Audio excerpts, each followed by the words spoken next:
tinggalkan kami Bapa. Saatnya kami memberikan yang terbaik bagi-Mu Tuhan. Bertahanlah di atas pujian kami. Terima kasih Tuhan Yesus. Seluruh acara ibadah ini kami buka di dalam nama Tuhan Yesus Kristus. Haleluya. Amin. Silakan duduk. Siap memuji Tuhan. Siap menerima Tuhan. Siap terima kuasa. Kita akan pujikan. Kami terima kuasa-Mu Tuhan.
isi hatimu Tuhan boleh tercurah bagi kami sekalian yang ada Tuhan, dan boleh menjadi berkat dan sukacita bagi kami sekalian.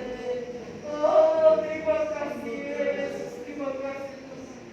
Layakkan kami Tuhan, untuk kami boleh menjalani kebenaran firman. Layakkan kami Tuhan, untuk kami boleh menjadi pelaku firman menjalani hidup kami. Kami menyerahkan hamba-Mu Tuhan, yang sudah membawa kami pergi dan mendarat. Kau pakai kehidupannya, Kau memberkati segala urusannya Tuhan.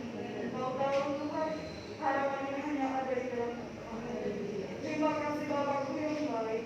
Kami menyerahkan kepada kami Tuhan dari pertengahan hingga sampai pada akhirnya. Hanya di dalam satu nama Tuhan kami Yesus. Haleluya. Amin. Silakan Bu. Saya boleh mengucapkan saya.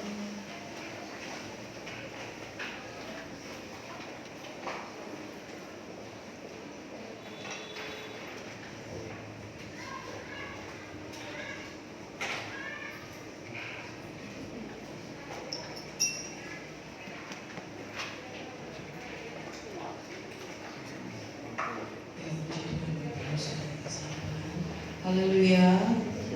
Siap dipulihkan, siap dipulihkan. Puji Tuhan. Ya. Tuhan senantiasa mau memulihkan keadaan kita, tergantung pribadi setiap kita yang ada. Hati kita terbuka untuk Tuhan bekerja dalam kehidupan kita, dan biarkan Dia bekerja, Tuhan sanggup memulihkan keadaan kita. Puji Tuhan. Hari saat sore hari ini kita sama-sama belajar kebenaran firman Tuhan. Firman Tuhan saat sore hari ini saya beri judul keluarga yang bahagia. 1 Samuel pasal yang pertama. 1 Samuel pasal yang pertama ayat yang ke 1, 2, dan 3. Kita mau sama-sama baca ayat ini. 1 Samuel pasal yang pertama ayat yang pertama, ayat yang kedua sampai ayat yang ketiga. Mari kita sama-sama baca ayat ini bersama-sama. 2, dan sudah ketemu semua ya. 2, 3. Ada seorang laki-laki dari Ramattai Zofim dari pegunungan Efraim, namanya Elkanah bin Yeroham bin Elihu bin Tohu bin Zuf, seorang Efraim. Orang ini mempunyai 2 istri, yang seorang bernama Hana dan yang lain bernama Penina. Penina mempunyai anak, tetapi Hana tidak. Orang itu dari tahun ke tahun pergi meninggalkan kotanya untuk sujud menyembah dan mempersembahkan korban kepada Tuhan semesta alam di Silo. Di sana yang menjadi imam Tuhan ialah kedua anak Eli, Hofni, dan puji Tuhan. Nah, Bapak Ibu Saudara yang dikasih dalam Tuhan, kita tahu ya, satu kisah ya, Samuel ya, dari keluarga Ibu Hana dan Bapak Elkanah. Ya, kita jangan contoh siapa? Elkanah punya 2 istri. Ya, kita mau sama-sama belajar. Ada satu pelajaran yang bisa kita ambil dari keluarga ini. Ya, nanti para suami jangan di Alkitab boleh gitu ya, jangan ya suami ya, cukup 1 istri aja ya, 1 istri aja nggak bisa habis ya. Ada satu pelajaran yang dapat kita ambil, dikatakan di sana orang itu dari tahun ke tahun pergi meninggalkan kotanya untuk sujud, menyembah dan mempersembahkan korban kepada Tuhan. Ya, keluarga ini, saya boleh katakan keluarga Elkanah ini mempersembahkan korban. Dia datang kepada Tuhan mempersembahkan korban.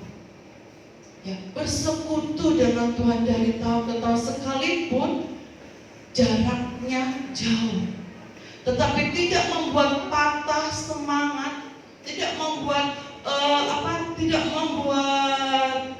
keluarga ini putus asa. Dia akan terus, dia bakal bermatangkan dari tahun ke tahun ya, dari tahun ke tahun pergi pergi meninggalkan kotanya untuk sujud menyembah dan mempersembahkan korban kepada Tuhan Allah semesta alam di Silo. Ya, tidak membuat patah semangat keluarga ini. Ya, dia terus datang kepada Tuhan. Bahkan apa yang dialami oleh Hana, ya, dia sudah bertahun-tahun tidak punya anak, kemudian masih digoda sama si Penina, ya, di mana Penina punya anak tapi Hana tidak dan sebagainya. Ya, nah, saudara yang dikasih dalam Tuhan, bagaimana satu kisah seorang kepala keluarga, ya, membawa keluarganya sekalipun jarak yang jauh, ya, dia tempuh, ya, membawa semua, nggak udah Hana di rumah aja, Penina yang ikut ya. Ya, tetapi apakah Penina aja di rumah, Hana yang aja ikut saya untuk ke Silo untuk menyembah Tuhan? Tidak, tapi dia bawa keluarganya. Ya, dia bawa keluarganya untuk datang menyembah kepada Tuhan, mempersembahkan korban kepada Tuhan. Ya. Jadi pelajaran juga bagi kita, ya, baik kepada orang tua, mari bawa anak-anak kita untuk datang menyembah kepada Tuhan, untuk datang beribadah kepada Tuhan. Ya, sekalipun kalau kita melihat kondisi saat ini, tapi ketika ada di rumah, mari bawa persekutuan di dalam keluarga, bikin mesbah keluarga, ya, suami, istri, anak-anak datang menyembah kepada Tuhan. Nah, saudara kasih yang Tuhan, kita mau melihat ada satu kita mau baca sama-sama ayat ini. Kolose pasal yang ketiga, ayat ke-18 sampai ayat yang ke-20. Kolose pasal yang ketiga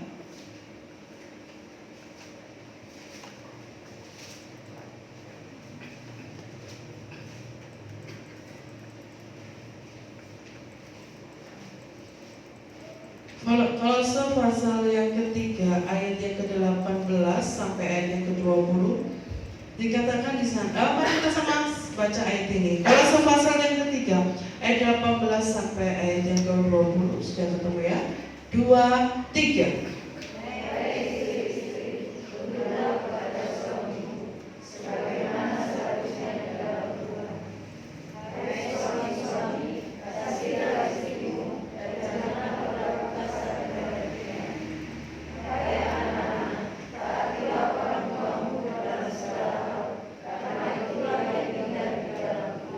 Amin. Hai istri-istri, tunduklah kepada suami sebagaimana seharusnya di dalam Tuhan. Hai istri, taatlah kepada suami. Ya, suatu keadaan yang mungkin kalau kita boleh kembali ketika kita merenungkan, hai istri, tunduklah kepada suami. Ya, ingat suami itu adalah kepala keluarga bagi, ya, yang masih keluarganya utuh, ya, suami adalah kepala keluarga. Ya. Tunduklah. Bahkan ada satu di versi lain dikatakan, hai istri, layanilah suami dengan sungguh-sungguh. Tunduklah kepada suami. Yang dalam artian ketika kita harus tahu Bapak Ibu Saudara yang kasih Tuhan, tunduk dalam hal misalnya begini. Kalau misalnya ada sebenarnya ada suami yang melarang istrinya untuk beribadah. Ada suami yang melarang istrinya tidak boleh berdoa. Ya, kalau itu dilawan aja, ya, kalau itu dilawan aja, masa kita nggak boleh berdoa, masa kita nggak boleh beribadah? Tapi firman katakan tunduklah kepada suami. Ya, tetapi kalau sudah berhubungan dengan namanya hal rohani, ya Bapak Ibu Saudara, kalau kita sudah berhubungan dengan perkara-perkara rohani, ya, percayalah Tuhan pasti akan bela. Kan ada satu kesaksian seorang jemaat katakan ketika dia mau beribadah, ya, dengan suaminya dilarang keras, dilarang, gak boleh berdoa di gereja, gak boleh, ya, sekalipun ibu ini pasti berdoa di rumah, tapi ada satu kerinduan dia datang beribadah di gereja, ya. Suatu ketika ibu ini memaksakan diri dan tidak tunduk kepada suami hanya perkara tidak boleh beribadah. Kemudian tahu Bapak Ibu Saudara yang beliau lakukan, dia keluar pagar, ya, manjat pagar. Waduh, luar biasa Tuhan dibela-belain seperti itu. Ya, dia keluar pagar hanya untuk ingin beribadah. Ya. Setelah dia datang beribadah, Bapak Ibu tahu sendiri orang yang melawan itu bagaimana? Ya, yang dikaplokin lah, yang ditendang lah, ya, hanya untuk beribadah. Dan tidak begitu. Tapi kalau misalnya suaminya berkata bahwa, "Ma, aku carikan uang, Ma, aku cari uang pinjaman, Ma." Oh, istrinya semangat Bapak Ibu Saudara, tunduk dia kepada hal perkara-perkara seperti itu. Tetapi ketika istri ini, "Aku mau ibadah dulu ya," usah dikunci Bapak Ibu Saudara, semua dikunci. Ya, istri ini berusaha untuk beribadah, memanjat pagar. Dia lakukan Bapak Ibu Saudara. Wow. Ya. Oleh sebab itu mari istri-istri yang ada, tunduklah kepada suami selagi suami masih ada. Ya. Layanilah suami dengan baik. Ya. Kalau sudah ada, siapa yang mau dilayani? Ya. Terkadang saya juga seperti itu Bapak Ibu Saudara. Kalau kayak kelihatan, kalau begini, kalau misalnya lagi nggak ngapa-ngapain kan nggak kelihatan ya. Kalau tidur itu yang kelihatan Bapak Ibu. Kayak ketika suami saya tidur itu, walah masaknya yo gitu. Tapi kalau pas bangun biasa gitu nggak ada rasa apapun, biasa makan. Tapi begitu tidur tuh kayak kayak orang nggak berdaya gitu tidur ya, nggak berdaya gitu begitu saya lihat walah. Ya, masih ada gitu loh. Ya saudara kasih Tuhan. Oleh sebab itu kepada para istri, selama suaminya masih ada, tunduklah dengan baik dalam koridor yang benar. Ya. Dan suami, kasihilah istrimu dan jangan berlaku kasar. Ya. Istri itu bukan tempatnya tampuk menampuk ya Bapak Ibu. Bukan buat latihan sepak bola. Ya, ditendang. Ya. Pipinya maksudnya biar daripada dia apa? Belasan ya? Oh, Pak Menit ditampar aja biar merah gitu ya. Enggak ya Bapak Ibu Saudara. Ya, kasihlah istrimu. Amin. Amin. Kasihlah istrimu, jangan berlaku kasar. Ya. Sebab istri kita itu adalah teman pewaris kita. Ya. Bahkan firman Tuhan katakan istri itu adalah seorang penolong. Berarti yang ditolong pria. Penolong itu berarti wah, lawang penolong kok. Ya. Penolong kok. Berarti yang ditolong lemah. Kita lihat Kejadian. Pasal yang kedua, tapi dalam hal lemah, dalam hal apa dulu ya Bapak Ibu Saudara ya. Jangan nanti dari rumah, Pak, kamu itu saja gak bisa ngomong gitu ya. Kamu itu lemah Pak, aku nih yang kuat ya, penolong. Jangan gitu ya Bapak Ibu Saudara. Suami tetap kepala keluarga. Ya, jangan sampai rumah nanti firman Tuhan katakan, perempuan istri itu adalah penolong. Ya, kaum pria itu lemah. Jangan gitu ya, kalau besok gak dikasih uang belanja Bapak Ibu. Ya, kita lihat di Kejadian pasal 2 ayat yang ke-18. Tuhan Allah berfirman, tidak baik kalau manusia itu seorang diri saja. Aku akan menjadikan penolong baginya yang sepadan dengan dia. Yang sepadan, walaupun berbeda, tetapi sederajat. Ya, walaupun berbeda, tapi firman Tuhan katakan yang sepadan. Ya, jadi kalau sekarang ini yang sudah beristri dan bersuami itu sudah menurut firman Tuhan itu sudah sepadan, saling melengkapi. Ya, saling melengkapi sekalipun sekali lagi perbedaan. Tetapi firman Tuhan katakan sudah kita itu ketika menikah itu adalah satu daging. Ya. Dan yang masih muda, yang masih bukan saya katakan jomblo enggak, percaya semua ada pasangannya. Truk aja ada pasangannya ya Bapak Ibu ya. Masa anak Tuhan aja kalah. Ya. Percaya ya. Firman Tuhan katakan tidak baik kalau manusia itu seorang diri saja. Tuhan akan berikan bagi anak-anak muda, gak usah khawatir. Ya, segala sesuatu itu tepat pada waktunya.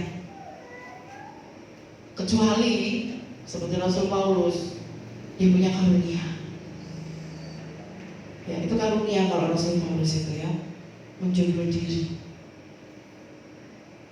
Ya, itu karunia. Nah, kembali lagi Bapak Saudara, dikatakan di sana, "Hai istri, tunduklah kepada suami. Suami, kasihilah istrimu, dan anak, taatilah orang tuamu." Ya, hormati orang tuamu, taatilah orang tuamu dalam segala hal, sebab itu yang indah di dalam Tuhan. Ya, kepada anak-anak hormati orang tua. Ya, hormati orang tua. Jangan sampai melawan. Ya, oleh sebab itu, mari dalam satu keluarga Allah, ya, jadilah satu keluarga yang menjadi contoh. Ya, suami, istri, anak menjadi contoh keluarga Tuhan yang bahagia. Amin. Menjadi contoh bagi tetangga kita, buat lingkungan kita, ya, buat famili kita yang lain. Ya, saudara kasih Tuhan, dan jangan berpikir bagi mungkin Bapak Ibu yang mungkin suaminya sudah tidak ada, istri tidak ada, jangan berpikir, oh saya sudah tidak punya suami, saya tidak punya istri, sudah stop, saya sudah sampai berhenti di sini, enggak. Tetapi ada tanggung jawab. Ya, keluarga itu kan sudah dibentuk ya Bapak Ibu. Nah, untuk mempertahankan keluarga itu tetap utuh, ya, itu masih tanggung jawab kita. Ya, jadi jangan sampai kita, oh saya sudah gak punya suami, oh saya gak punya istri. Gak bisa Bapak Ibu Saudara. Ya, itu masih menjadi tanggung jawab kita. Sebab keluarga itu sudah dibentuk. Ya, keluarga itu sudah dibentuk dan untuk mempertahankan. Sebab kita tahu saat-saat ini, ya, yang paling enak diserang itu adalah keluarga. Betul ya? Yang paling enak itu diserang oleh si iblis itu adalah keluarga.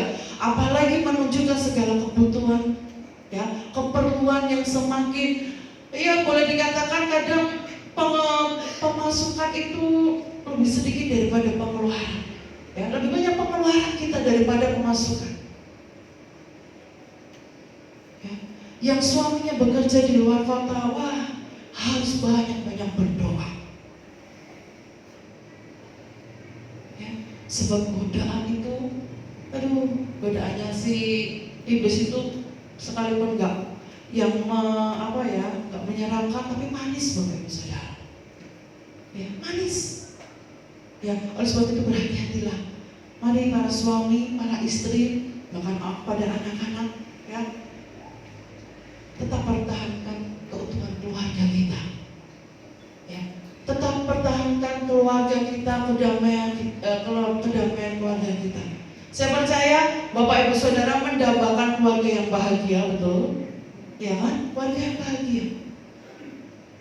Ya. Satu yang kita lakukan ketika keluarga bahagia adalah yang pertama, jika keluarga itu takut akan Allah. Ya. Seperti apa yang dilakukan oleh Elkanah. Dia datang kepada Tuhan. Ya, bangun mezbah. Bapak Ibu Saudara, bangun mezbah. Suami, istri, anak, ya, doa bersama-sama. Ya, kalau mungkin ada menantu, mertua jadi satu, berdoa bersama-sama. Dengan keluarga lain, berdoa bersama-sama.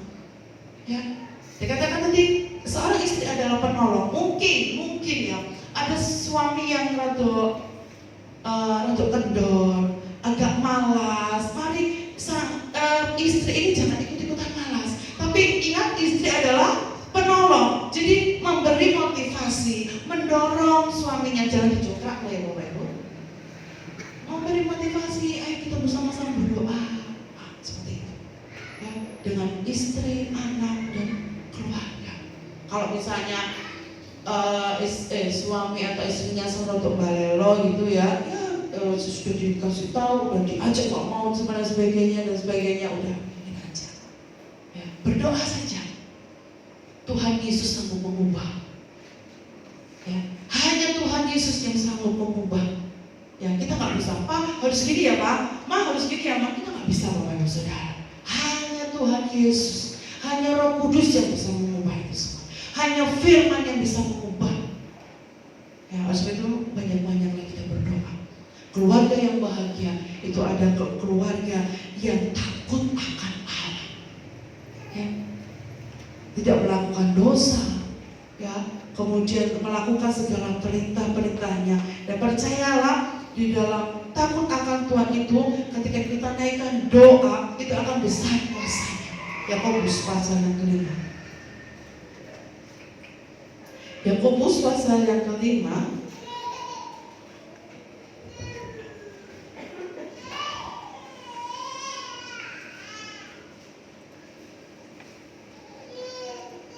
Yakobus pasal yang kelima ayat yang ke-16. Karena itu hendaklah kamu saling mengaku dosamu dan saling mendoakan supaya kamu sembuh. Doa orang yang benar bila dengan yakin didoakan sangat besar kuasanya. Ya, saling mengaku dosa. Ya, kemudian saling mendoakan. Berarti di antara keluarga tidak boleh, apalagi suami istri ya, tidak boleh ada yang ditutupi. Ada kejujuran, ada keterbukaan. Ya, sehingga tidak menjadi penghalang, maksud saya gitu. Ya, itu nggak menjadi penghalang untuk Tuhan itu bekerja. Tuhan mau tolong saudara, Tuhan mau tolong keluarga, tetapi karena ada sesuatu yang menghalangi, akhirnya nggak jadi. Ya, akhirnya pindah ke keluarga yang lain. Emang kan Bapak Ibu Saudara ya, udah mau datangnya ke tempat keluarga kita, tapi karena ada sesuatu yang kita nggak mau mengaku dosa kita, nggak ada keterbukaan, nggak ada kejujuran di suami istri, di keluarga, ya akhirnya pindahlah berkatnya ke keluarga lain. Amen ya. Sebab itu mari Bapak Ibu Saudara yang dikasihi Tuhan, ya kita mau mengaku segala dosa, ya kita mau saling mendoakan. Nah, yang kedua, ketika kita hidup takut akan Tuhan, percayalah bahwa kita sepakat. Ya, ada kata sepakat ya di tengah-tengah keluarga kita. Ya, sekalipun sekali perbedaan itu ada, ya. Tapi kita belajar dari perbedaan itu untuk mengatakan sepakat. Dan dalam Matius pasal yang ke-18.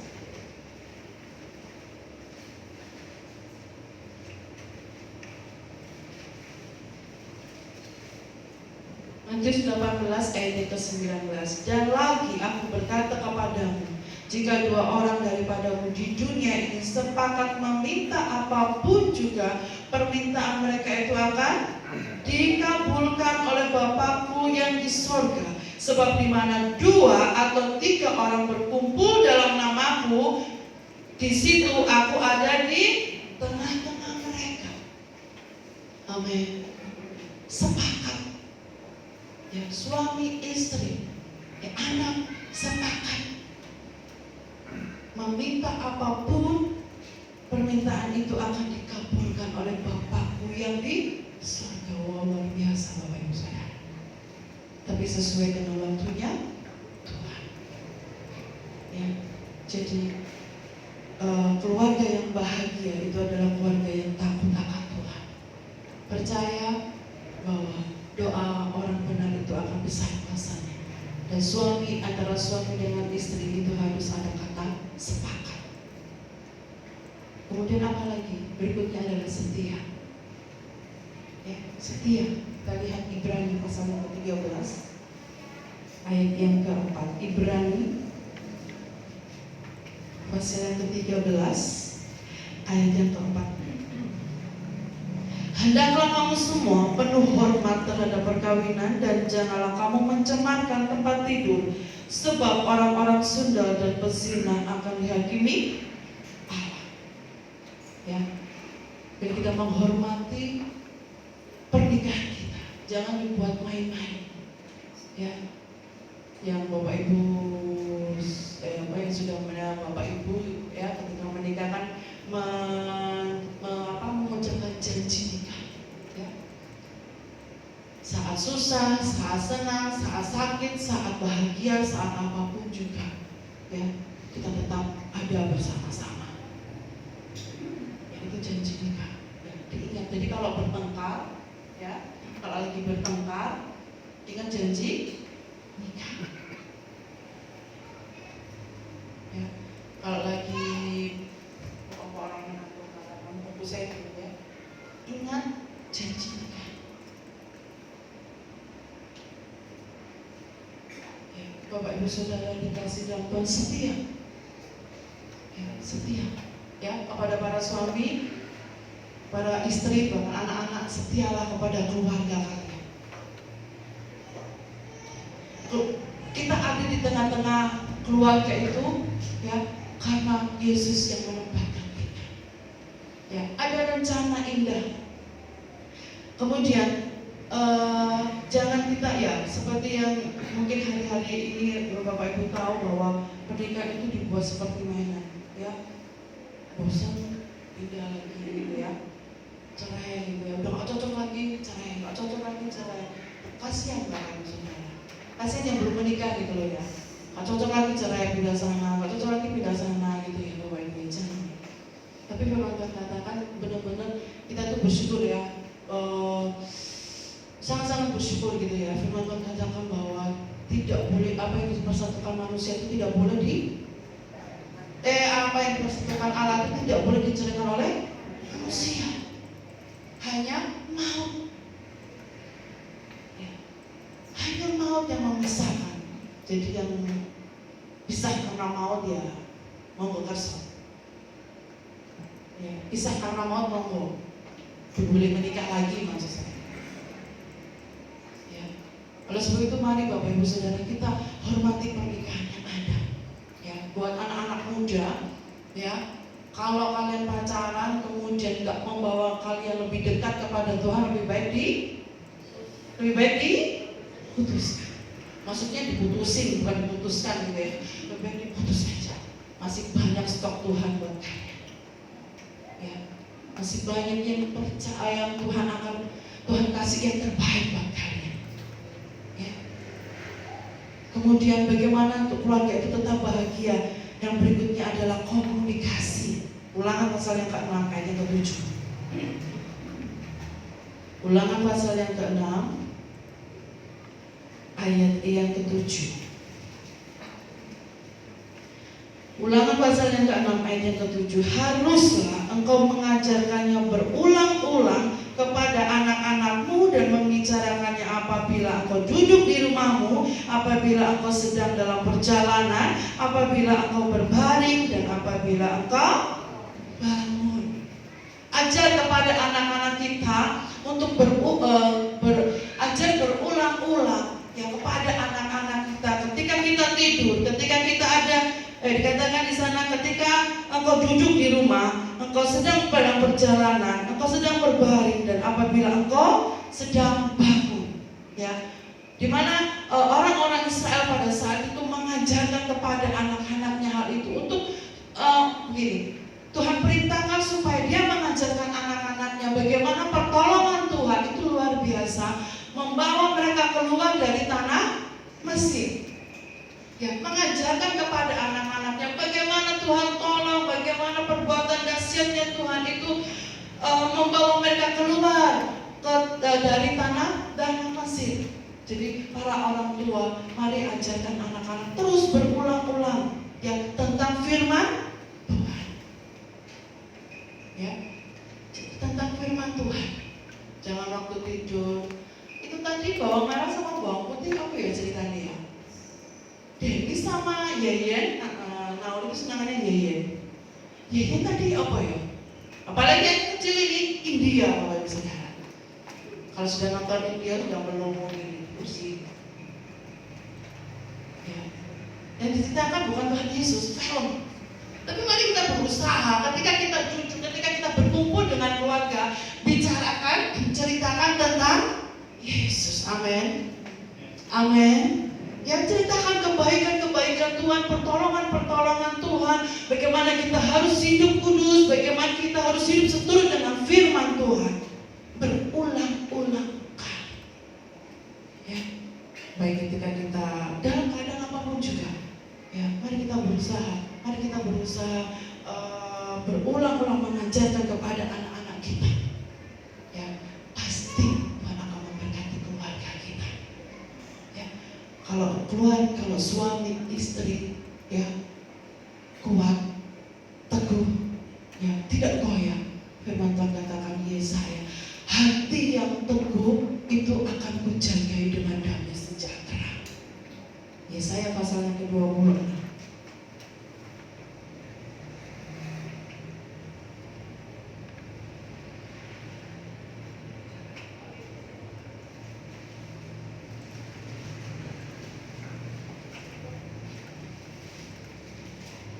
Yesaya pasal yang ke-26 ayat yang ketiga sampai ayat yang keempat. Yesaya 26 ayat yang ketiga sampai ayat yang keempat. Yang teguh, yang hatinya teguh kau jagai dengan damai sejahtera, sebab kepadamu lah ia percaya. Percayalah kepada Tuhan selama-lamanya, sebab Tuhan Allah adalah gunung batu yang kekal. Yang hatinya teguh, keluarga yang hatinya teguh akan kujagai dengan damai sejahtera. Ya, tidak dijagai dengan kemarahan, tidak dijagai dengan kuasa-kuasa lain, ya, tapi akan kujagai dengan damai sejahtera. Yang hatinya teguh, yang hatinya kuat, yang rumah tangganya kokoh, yang keluarganya kuat hatinya, akan dijagai dengan damai sejahtera. Yang bakal firman Tuhan katakan, diberkatilah orang yang takut akan Tuhan. Rumah tangga kita akan diberkati oleh Tuhan, keluarga kita. Dan bagi anak-anak jangan sampai berpikir seperti ini, sebab sudah mulai ya Bapak Ibu Saudara, anak-anak itu apalagi dengan era-era seperti ini, masa-masa sekarang ini, kok aku nggak ada di keluarga yang seperti itu sih, Ma? Kok aku ada di seperti ini sih? Itu hati-hati Bapak Ibu Saudara. Ya, mari terus ajarkan anak-anak kita. Ya, aku nggak ada di tengah-tengah keluarga yang aku minta semua bisa ada. Ya, aku minta harus ada gitu ya. Tapi mari kita mengajarkan kepada anak-anak kita. Dan kepada anak-anak, bersyukurlah di mana kalian Tuhan tempatkan berada di tengah-tengah keluarga saat ini. Ya, Tuhan punya rencana yang indah. Ya, Tuhan punya rencana yang indah. Firman berkata Tuhan itu gak pernah punya rancangan kecelakaan. Ya, oleh sebab itu berbahagialah kita. Ya, saat sore hari ini, mari pertahankan keluarga kita. Ya, pertahankan kebahagiaan keluarga kita. Sekali lagi, hidup takutlah kau akan Tuhan. Ya, Tuhan akan memberkati kita. Percayalah, masa depan keluarga kita, masa depan anak-anak kita itu ada di dalam tangan Tuhan. Ya, Tuhan sudah atur semuanya. Maka firman Tuhan katakan, masa depan itu sungguh ada dan harapanmu tidak akan hilang, sebab kita berpengharapan kepada Yesus. Puji Tuhan, kita akan bersama-sama berdoa saat sore hari ini. Percayalah, apapun persoalan yang kita hadapi di tengah-tengah keluarga kita, mari andalkan Yesus sepenuhnya. Kita mau berserah kepada Tuhan. Dialah satu-satunya penolong kita. Haleluya, haleluya. Bersama keluargamu melayani Tuhan. Haleluya. Terima kasih Tuhan. Terima kasih Yesus. Amin. Amin. Pulihkan Tuhan. Pulihkan setiap